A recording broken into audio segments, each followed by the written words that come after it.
Well, welcome back, everybody, to a wonderful and exciting Prepper Talk Radio. We are Radio for the Ready-Minded. I'm Scott, and I'm joined by my two fearless friends and co-hosts, Shane and Paris. Welcome, guys. How are you guys doing? Fearless? Fearless? Yeah, I guess that's accurate. It is. If you, But you launch a tiger at me or a bear, I don't know, man. if you are prepared, you shall not fear. And I'm usually prepared, so yeah, true. I'm not saying you're not afraid of certain things, but it's not something you normally fear on a daily basis. I'm worried a bear's going to attack me. Well, I do live kind of up in the foothills, and we do get mountain lions down here occasionally. But I don't know that you know that I got attacked almost by a turkey. Almost. If you guys have been watching social media, I posted that. I had a turkey taunting and chasing after me. That was hilarious. And then just a couple days ago, I actually got attacked by another dog. Freaking dogs. You were wearing boots so you can defend yourself? Oh, I'm keen about wearing boots. You got the big old nice ones. Good. Oh, there you go. I got my big jeans on. Those things, it bit into my foot and was like, all right. And so I'm like shaking my foot with it on my foot. And I'm like, yeah, you're not going to get me. You're got to carry a baton in your other hand. I was going to say, I don't know if I'm fearless, but I have a lot less fear knowing a few of the things that we're going to talk about today. Yeah, it's going to be a good one. Guys, this episode, all about helping your kids get prepared, teaching them preparedness skills, the skills we want them to know and how we can teach them. It's brought to you today by our contest. If you want to be in the loop on the contest, you're going to win. We're going to be given a 5-ounce silver bar. We're going to be giving that away when our YouTube channel hits 1,000 subscribers. And we're really close to that. And we're also going to be giving away a Jase case, which is your major antibiotic kit. It's got the staples that you're going to need, whether you're traveling, whether there's an actual emergency and you can't get prescriptions filled. Like right now, there's a shortage on amoxicillin. Like this has the stuff you need. We're going to be giving this away. If you want your own case, Jase case, go to jasecase.com or jasemedical.com. Use the code PrepperTalk, and you're going to get $10 off. It is phenomenal. We each all have our own, and everybody should have it. You never know when you're not going to be able to get to the medical care you need. Now, skills. Go like and subscribe our page. That is the first skill you need to know. Hit up YouTube, Prepper Talk Radio, like and subscribe, and then join our Facebook group so you can find out when we do the announcement for the winner. It's going to be in one of our lives. It's going to be a randomly generated tool that we use that tells us who wins. And if you like our page, you're following our page, and you're in our group, you'll win. You'll be that lucky guy or girl or whatever you are. You could be, I don't know, somebody has a dog that has profiles on Facebook. I don't know why, but they do it. So if you're subscribed as a dog, we'll give the dog whatever they want. Make sure you're involved. That's awesome. Not enough of that. I just kind of got excited. No, that's good stuff. So skills that we want to teach our kids. I don't have any good skills. I don't have any good skills. I have nunchuck skills. Like dumbchuck skills. Or we could be post-staff skills. Or we could go the other way. We could be. I've been trained in all of my life with a certain set of skills. I have a certain set of skills. Yeah. Good stuff. All of us have kids. I have 5 kids ranging from 9 years old to 23. Scott, what do you got? Well, I've got my 2 kids, but I've got my sweet skills. Like, and I love that. I love that taken quote. Like, I will look for you. I will pursue you. I will find you. And I will find you. Like, that's like, that's some confidence. And then you watch what these skills are for. Right. But these skills are I will be able to not be seen. I will be able to hide in plain view. I will be able to be gray man. I will be able to build a fire and sew and cook and clean. Really find your way, navigation. Like let's get into it. I've got my preferred ones that are my faves. Things that I learned from my dad mostly. Some things I learned from my mom. Cooking, how to cook. She taught me all that. And honestly, I do more cooking in our household than my wife. She does way more baking. and I do more cooking Mhm. just by a skosh. You know, it counts. It's just like the elections. If you win by 51%, you still win. Yes, Right? thank you. Please, hopefully. Oh, yeah. I think I think the first, like, a foundational skill is just some of the principles, if you will, rather, that go into these skills, is a good, strong work ethic. I think a lot of parents just let their kids get away with whatever, and there's a lot of kids who unfortunately become very lazy. And one of the things I do every Saturday is, I call it chores day. I don't call it Saturday. So Friday night, as we're saying our family prayers, I say, "Ooh, we're grateful for tomorrow, chores day." And all my kids are like, "Dad, not again," So I like that. I want to make sure that they know that there's things that they can do to provide value to the family. Mhm. That all of us work together. I have my role as the father, my wife has the role as the mother, and then they have their roles as the kids at different age levels. They get to have certain tasks or chores or things that they can do, and I give them allowance for the things that they do, and then we make those lists, and they work, and they learn how to work, and they do hard things, and if they don't do their job, there's consequences. And one of the big things about kids that I've learned over my course of my fatherhood at being a father is that one of the most important things that you can do as a parent is if you tell them, if you do this or don't do this, then, and then always follow through on the then. Yeah. If you tell them, look, if you don't clean your room, then you're going to be on restriction, and then they don't clean their room and you don't put them on restriction, they're going to learn they don't have to clean their room because you're not going to, there's no bite to your threats. To your bark. Yeah. There's no Nothing bite to your happens, bark. then why change behavior? So as a parent, it's important to be firm and strong and trust the fact that that's actually going to develop in your child a strength. Today, we're like, oh no, what if they call CPS? And all that? Look, none of that's all nonsense. You got to teach strong people. We got to teach our kids to be a strong, self-reliant, good work ethic. And then once they have that underlying, good work ethic, then let's dive into the specifics of different skills we can do. I think that's an important start to this process. I hope so. Absolutely. I've got 5 kids from 10 to 26, and I use that one saying you said, Paris. I try and bring that up on a regular basis. You can do hard things, right? That in itself is a skill. And I think a lot of my whole list of skills are kind of concentrated around doing hard things. And I have the motto is, I sweat the small stuff, right? There's the saying, don't sweat the small stuff. No, I think it's the opposite. Sweat the small stuff, make the small stuff important. So when the big decisions come around, they're easy decisions, right? Whereas you got the little decisions that if they don't know what to do with the little things, they definitely won't know what to do with the big things. So I really love what you said there. Yeah, I can do hard things. Teach them to do hard things.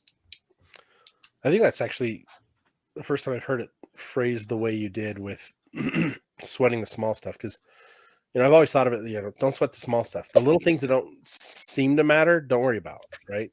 And it's get rid of the anxiety type of thing. And it's, for me, it's always more of the worry about the things that you can affect, not the things you can't. Right. And learning how to separate those two, identifying those two, because as a kid, there were times that I was super stressed out over many things that I had no control over with my parents, with friends, with school. Right. And so now as an adult, having learned that lesson over and over and over again, I worry a lot less about the things that I have no control over. And those little things are things they can do to relieve some of that anxiety, right? I mean, you take a few small steps. Hey, look what I was able to do. You sweat the small stuff, and then the big things usually don't even show up. That's a good point. Yeah, you take care of things. I think the other thing about it is you take care of the things that come up as they come up. Whether it's good or bad. Yeah, take care of it right then, so it doesn't become a bigger thing later. Yeah, a couple things. One is that I think that it goes along with the saying, "The devil's in the details." Well, we got to take care of those little devils because they grow into bigger devils if we don't take care of them. But there's the other thing that God is in the details as well. Yes, absolutely. So that's why we got to be vigilant about the details. And I think one of the cool things, I don't know if you guys have heard this, but Jordan Peterson talks, we've, quoted him a little bit here, but he talks about how the big things in our life were once small things that we ignored. And what happens is it's this weird metaphorical kind of thing where they throw a tantrum, so to speak, and they get bigger and bigger and bigger until they become big problems. If we would have just dealt with them when they were small, we would have been able to take care of it and got rid of it out of our lives. The big dragons that we have to slay in our lives were once little lizards that if we would have just taken care of them, we would have been able to do that. And I think that's an important skill to teach to our kids, that, when something tough comes up in life, which it invariably will, there's no safe space for the problems of life. Life is tough. Life is hard. Life has problems. And I want to teach you how to solve those problems, not solve them for you. So you have no critical thinking skills.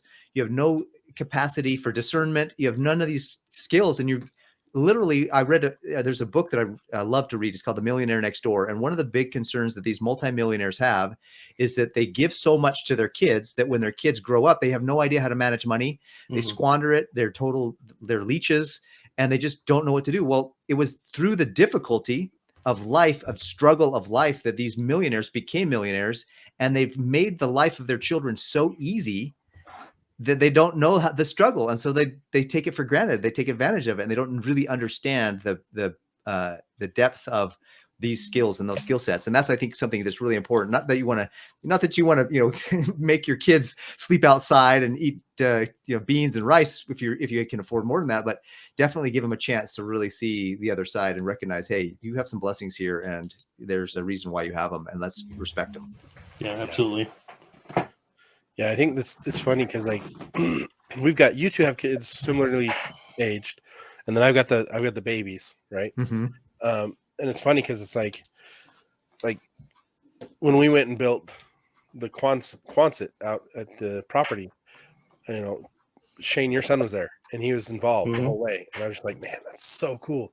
I can't wait till someday I can do stuff like this with my son. And now, my kid's almost 4. And I still have trouble, hey, pick that up over there on the side of the room. Pick that up. No, it's behind you. It's between your feet now. Look down. No, not up. Look down. And it's he's not dumb. He's brilliant. But trying to get him to do what you want him to do is impossible. And I'm okay, just keep him alive and healthy and keep trying, because someday you can build a Quonset with your son. Yeah, that's the hope. All right, okay. It's but with my daughter, she's going on 6 now, and it's she's learning to read really well. She's working on her math skills, and she's like, Dad, I want to go camping. And I'm like, yeah, we need to go camping more. We need to learn how to build a tent better, and you need to learn how to do these things. And so I'm working on getting her more and more excited about the wilderness skills.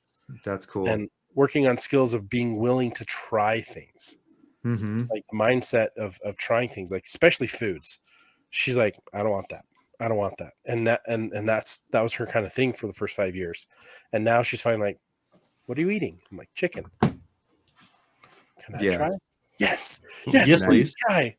And she'll give you the thumbs up or thumbs down, and then spit it out if it's a thumbs down. But at least she's trying, and we're trying different things and different fruits and vegetables, and it's not just the crap chicken nuggets from whatever is on the side of the street, but it's getting those skills, getting them excited about those skills. They're not easy things to learn, right? Some of the things that I have on my list for my kids and for myself, I sew. It's been years since I've been able to sew because I don't have a sewing machine anymore. Got another one, but it's in storage. So I got to break that out when I have time. But right now I'm working on my skills because I have them already. I'm just working with them of renovating my house. Drywall. I can sheetrock, I can mud, I can tape, I can texture. I can do all these things. So I don't have time to do the other ones I want to learn. But a lot of people I know, I need to be grateful, because a lot of people I know don't know how to sheetrock, don't know how to mud, don't know how to texture, don't know how to run electric. One thing I've found, Scott, is that Austin, when he was younger, he will have watched me do something like drywall repair or whatever, and he'll say, now, yeah, I know how to do that. I watched you do that 10 years ago, so I know how to do that. Well, you actually haven't done it, so you don't know how to do it. but it does make a difference though, obviously. Just like us going to YouTube and downloading for the Matrix, they're also seeing us do certain things around the house or whatever, and at least beginning that process of learning a skill. Yeah. Oh yeah. Like my dad taught me all my construction skills, and he learned those over his life of career in construction. He knows how to woodwork like nobody's business. He knows how to do concrete. He knows how to like everything, roofing, plumbing. And he's got the tools and the training to do everything. And I'm like, I need to know as much of that as I can know. And if I can't do it, then I'm on the phone with my dad. Hey, Dad, how do I do this? Before I'm on YouTube, because I'll get a better, more succinct answer, straightforward in like 2 minutes, as opposed to try this video. Nope. Try this video. Nope. Try this video. So I feel very blessed that I have that walking encyclopedia of construction. Yeah, my kids have told me several times how fortunate they feel when they talk with their friends about money and finance. And I'm one of those guys, and I know that they say you don't tell your kids about your money, don't tell your kids about finance. You're not supposed to talk about money. I think that's nonsense. Frankly, I tell my kids, and they're involved. Like if we're going to plan a family vacation, I tell them the budget. I tell them why that's the budget, what we deal with as a family. They know the bills in general and not into the nitty gritty details. And so I've shared with them how to invest, how to get in the stock market, how to pick stocks, how to save properly, how to do their emergency fund. And they'll tell me, they'll say, Dad, I was just talking to my buddy about, being disciplined with my spending and not going crazy, and how to get credit cards and how to manage those properly and use it only for the cash back and some of the just stuff. Right. And he's like, I'm so surprised how none of my friends know any of this stuff. And I learned it all from you and grew up teaching me how to budget properly.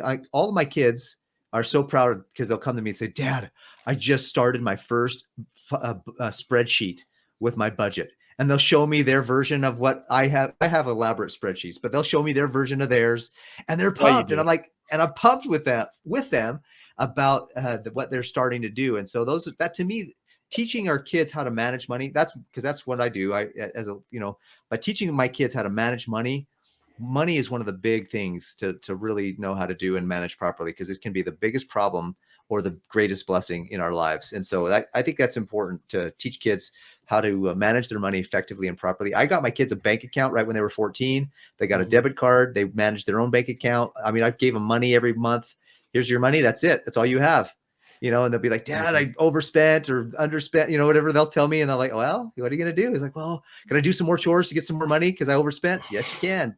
And so I taught him, how to work overtime, so to speak, to get more money. And it's just, those are some good skills, I think, that are really important to teach our kids as well. Yeah, I think, Paris, one thing I've learned is that, yes, you can teach them all these things, but they do need some practical application, right? So once they have a job and they're spending money left and right and they don't have any savings, and they've got to learn those lessons like, man, I'm poor, I don't have any money. They need to experience that feeling of not having what they need to do what they want to do, right? Instead of just saying, hey, Dad, can I work and earn some more money, right? Yeah. Especially, once you're out on your own, you've got rent to pay and whatever. The real world teaches lessons really quickly. It's hard to teach at home. So it's true. Once my kids have a job, I literally charge them for their cell phone, and I charge them for their gas, and I charge them for they help to pay for the car insurance. And so those are just small things, just to kind of get in the habit of paying a bill. And more, actually, what I didn't tell them this for a little while, and I kind of revealed this to them later, but my daughter was paying every month. She would pay that fund, my oldest daughter, and I actually just put it in a savings account. I didn't even use it or pay. I just stuck it away. And then, so she had a big issue come up where she needed some help with some money. And I said, oh, we have some money for you. She's like, where'd you get this money, Dad? I'm like, well, actually, all that money you've been paying us, I'm literally giving you your money back. So I did it more for so she could learn the skill, not because I needed the money. That makes sense. And that ended up being a benefit to me to do that, because it was able to use it as a lump sum to help her through get into I think it was a college tuition issue or something like that. She needed some money for some things, and we had it. So well, that comes down to like one of the core things that we need to be teaching our kids is personal responsibility and accountability. Yeah. Right. Skill sets and everything else aside, it's like that is one of the best character building skills that we can work on with our kids. Like you can give them a pet and then they learn how to be a guardian to the pet, right? Feed it, water it, walk it, exercise it, make sure it's healthy. You know, that's huge. You can learn all the same things with banking account. You can learn all the same things with a hamster or a goldfish, right? Mm-hmm. Start where they're capable and go from there. Like Yep. you can learn all the same skills from that by owning, for example, having your own archery equipment, a bow, arrows, understanding what to use, when to use, why not to use it, why you don't just run around shooting arrows into the air. Like same thing goes with firearms. What to do, how to do it, how to maintain it. Like Mm-hmm. every skill, every mindset can be enhanced from every learning a new skill. So my daughter and I we bought a bow this last summer, and it's a compound bow. It's a pretty nice one. We did a little research and found a good deal on one, and we took it to the local place, and it was really cool to learn with her. And we go out, bought a target, and we practice and do some fun things like that. We're going to do a little more. We ended up, unfortunately, shooting a hole through the gate. And so, anyways, we're not going to do it in the backyard anymore. Let's put it that way. But we're going to go to an area and we're going to take care of it. But then she actually went fishing with some friends recently too, and learned how to fish. I remember when I used to go pier fishing with my dad, and I learned how to do that. That was fun. But I don't, river fishing and some of the lake fishing, I never really had a chance to do that. It's different, I think. Completely different. Pier fishing, I can catch fish. Lake fishing, I can't catch fish. Really? River fishing, I can't catch fish unless I'm fly fishing. And if I'm fly fishing, it's usually in a place where it's catch and release only. So I can't eat fish. However, when I'm in a lake, I can usually catch a fish with my hands. But with a rod and reel, I'm terrible. Yes, Austin and I, when we go work at the property, we'll take the afternoon to go out fishing, and each area, like I say, is different. Whether you're on a river, on a lake, high Uintas, or if you're in the desert or wherever, different, very different in what to use and how to your technique and everything. So we had really figured out the lake fishing this year. I tell you, up at Moon, and every time we'd go up, we'd catch 30, 40 fish. On a boat? No, just from shore. It was amazing. We had it figured out. So, but the next thing to learn is how to clean that fish, right? Mm-hmm. And then prepare it. But we're so short on time. We have so many things we want to talk about. But here's a quick game that I've done with all of my kids. So when we're out as a family going wherever, and we are on our way home, I say pick one of the kids. Say, okay, get us home. When they're little, say, how do we get home from here? Do you know your way home? Give us directions. You say, okay, go straight, turn right, turn left, and see where we end up. And most of the time, we're nowhere near home, right? Right. But it's how we would usually get the kids started on the path to learning how wayfinding. Obviously, orienteering is one aspect. Learning how to use a compass and triangulating, all that stuff. That takes quite a while, and a little bit older kids. But when my kids were young, it's like, okay, which way's north, which way's south? Here on the Wasatch Front, that's pretty easy to learn, right? Mm-hmm. Just look for the mountains. But then, okay, get us home. Do you remember our streets? And it teaches them to be observant as well, as we're going places. Okay, and so just the other day, my youngest, she's all, she got a ride home with one of her friends, and she was proud. She said, "I gave him directions. I was able to get us home." That's so cool. That's awesome. So but when she's 10, she should have learned that probably 4 years ago, right? But but at least now she knows it. There's so many apps that can do it for you. You need to know how to do it. Your kids need to know how to do it, because that app's going to cripple them. The phone's going to cripple them if they're not taking all the information they have access to and using it. Like, they're not learning it and adapting skills. Like, it's going to be a detriment to them. Like right now, I think some of the biggest things that are stopping people from being better prepared are the time sucks, the time wasting things, binge watching shows, the rabbit holes on YouTube. Hopefully you guys get on ours and just stay here and follow us and like and subscribe and just watch the next video after the next video, and we can help you, because you'll be learning things. But there's so many things that can just suck all their time. I mean, school nowadays, they're not learning anything that's skill. It's all just knowing knowledge points. It's memorizing. Memorization. Yeah. They don't have home ec. They don't have shop anymore. Like they used to have What the wood heck shop, are we auto doing? shop. They had all Metal these cool shop, yeah. things, and now they don't have any of those. Mm-hmm. What's I remember what's the point? And then there's just just the hours of homework afterwards. Mm-hmm. Yeah, I don't know why, but our school, the grade school anyways, doesn't have any homework. And I tell when my daughter comes home, she's in the 4th grade, and I say, do you have any homework? She says, no, we don't have homework, Dad. I said, I'm calling the school. What kind of school doesn't send homework? Like, we need to have some you need to have some, time that you need to, I don't want you watching YouTube videos and whatever you're watching. I want you doing homework, learning something and developing a skill. I mean, just in this last year, my family, we in the summertime, we did a lot of things. We're like, okay, what do we want to do to really kind of be active as a family? And I took my son to the gym and I started teaching him how to work out. Mm-hmm. And I took my my daughter and my son and my wife and I all went to the gym together, and I would teach him how to do that. And so there's some skills like that just to be healthy and teach him how to eat properly. And my daughter is turning 18 and she's super excited. One of the things I want to give her for her birthday, and by the time this comes out, she actually was bummed that she turns 18 after the election. She really wanted to vote yesterday, because today we're recording on the 9th of November, and so she wanted to vote and be a part of that. So she knows about the government, and I've taught her about what's going on and the Senate and the House and the different things that are happening, our Constitution versus what's happening in reality. So it's just fun. It's good to keep your kids grounded. Like the school can teach them reading, writing, and arithmetic, and right now it's teaching them a bunch of other nonsense. But it's still our job as parents to give them those foundational skills that they need to have as citizens to survive and thrive and to provide value back to the country, to the community, and to the world. Yeah, and I think that has a lot to do with those are some of the critical skills that we need to remember to do as parents. Yeah, and I think as part of that, yes, I'll probably when you're doing algebra homework at home, I'm not a fan of that type of homework, right? But it's the process that's the important part. It's right. It's not they'll ever remember what they learned in high school or in junior high about geometry or whatever, but it's the process that they learn about solving problems, about going through that process of figuring out how to figure this out.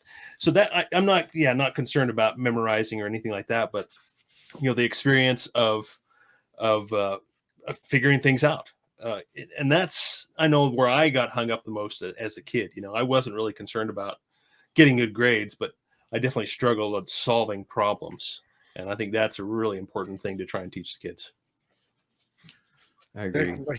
It all comes down to not just learning things, but applying what they're learning to solutions. On our list, we've got things like sewing, marksmanship, archery, knife maintenance, knife care, nutrition, working out, gardening, herbology, naturopath. Like you can teach your kids medicinal use of plants. Like and if you don't know these things and your kids have an interest in something in the world of prep, like make sure you take them and you go learn it with them. Now you're bonding over something, and now you're both going to be more well-rounded as a result. Other skills, fishing, which I'm not the best. Personal finance, we covered that. Observation. This is one that I'm working so much on. I mean, obviously, I told you about my son, but it's like one of my favorite TV shows from a few years back is Psych. Did you guys ever watch that? Couple, yes, my Fake kids have. psychic detective, Sean and Guster. Yeah, they're pretty funny. And Sean's dad, as a kid, Sean's dad would like just hound him.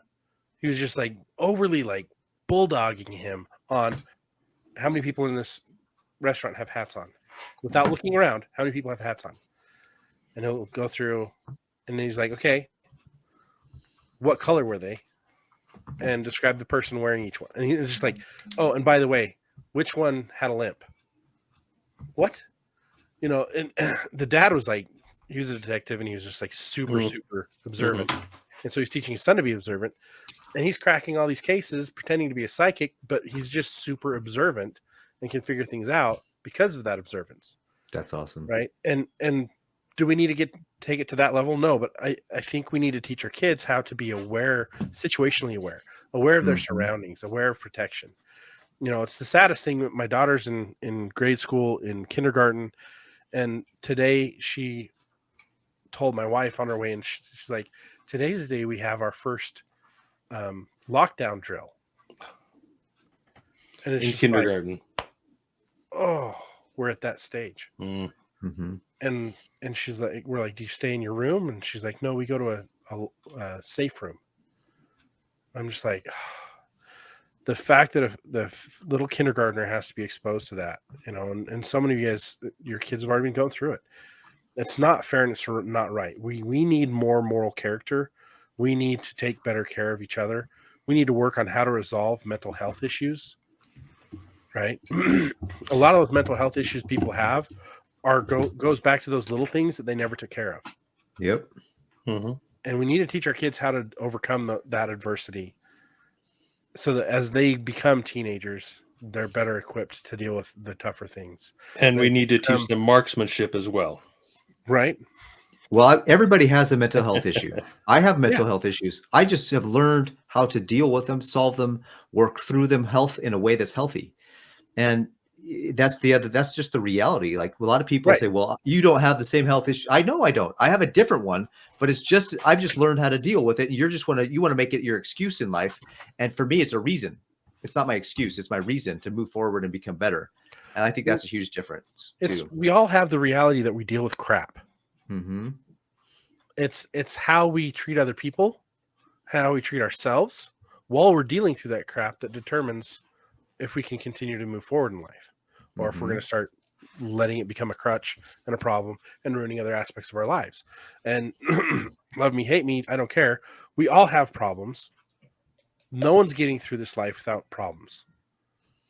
There's two guarantees, and that's death and taxes, right? That everyone has. But if we can go through tough things and learn, then it means the next tough thing that comes through is not going to be so bad. Because we've learned. And so teaching our kids resilience, that I think is one of the most important things that we can teach our kids. Yep. You know, self-reliance, prepping, all the skills you can use.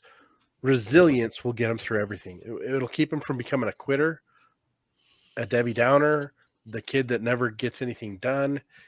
That resilience gets you, kind of builds that spark inside of them, that they want to keep trying new things and keep doing new things. And they're not afraid of when they fail, because we're all going to fail. Mm-hmm. Man, I could write novels about failure, personal failures, right? And a tiny, booklet on big wins and successes, right? Mm-hmm. But it's like all those failures have given me so many blessings in understanding and compassion and being able to work with other people. And like prepping is mostly failure. You do something, you realize you did it wrong. You do something and then find out you buy this stuff and then it expired before it said it would, or you didn't store it correctly. You learn all those things and you become resilient, but you also gain understanding. And now the next lesson's more absorbed and you can do more with it. And so you want to pass that on to your kids. And so that's this episode, guys. Like, what are the skills you want your kids to have? Prepping or just general world skills, people skills for life. One last thing, work on them with your kids. Yeah, one last thing I'd like to say, chime in, is just be teaching at all times, but when necessary, use words. Right. Mm-hmm. I love that saying. I So do too. lead by example. And I'd like to think that's where my strong suit is. I'm not so great at talking, although I'm here on the podcast talking all the time. But anyway, that's my 2 bits. I like that. I think that's a perfect place to cap off the conversation for today. So guys, teach all the time. Teach by doing, not by saying. Mm-hmm. And what I'm going to say to you now is go like and subscribe to our YouTube channel. I've already done it. I've set the example. Go do it. You'll get a chance to win our Jase Medical kit and our 5 ounces of silver. And make sure you join our Facebook group. Go to Prepper Talk Radio on Facebook. You'll see the group linked right there. Thanks so much for tuning in this week, and we will catch you on the next episode. And in the meantime, stay ready, minded. Take care, guys. See you guys.